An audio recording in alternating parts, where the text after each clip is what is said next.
At ang salita ay ang Diyos. Kasama niya ang Diyos sa simula pa lamang.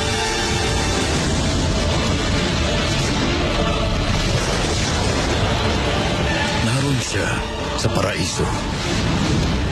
Kasama si Adan at Eva.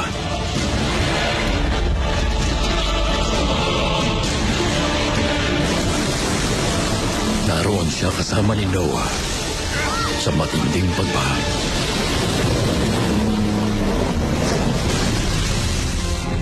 Naroon siya kasama si Abraham nung siya ay napili. Abraham, ikaw ay magiging ama ng maraming bansa.